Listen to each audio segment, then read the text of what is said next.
Magandang hapon mga kababayan, magandang araw ng Lunes. Oo, shout out sa ating lahat-lahat ng mga viewers. Oo, shout out dyan sa mga DDs, vloggers, mga supporters ni Roa Rodrigo Duterte. Magpatuloy tayo mga kababayan sa ating mga nasimulan. Shout out si BBM. Yan ang pag-usapan natin dito mga kababayan. Si BBM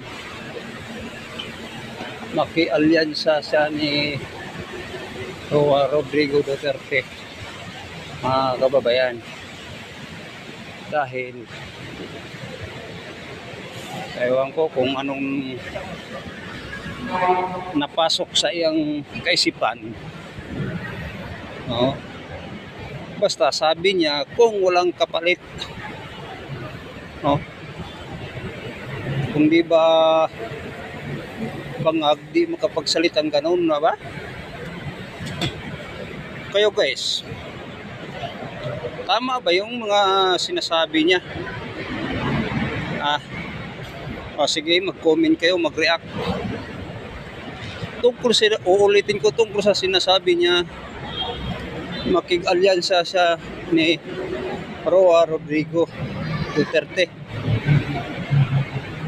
Anong dahilan mag-alyansa siya?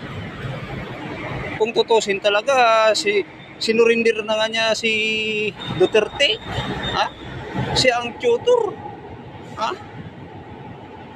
Ang naghuli si Tory. Kung di pa siya sa mga, kung tama yung pag-iisip yan, isakto o tama bang pag-iisip yan o hindi.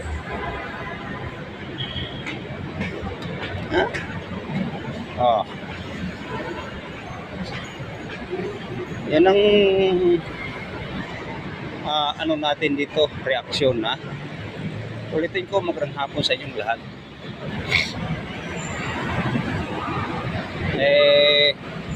Kahit pa paano mga kababayan, mapataas ng pataas ang natin ni YouTube. Ako po ay magpasalamat ni YouTube kasi ako ay nakikihiram lang dito ni YouTube.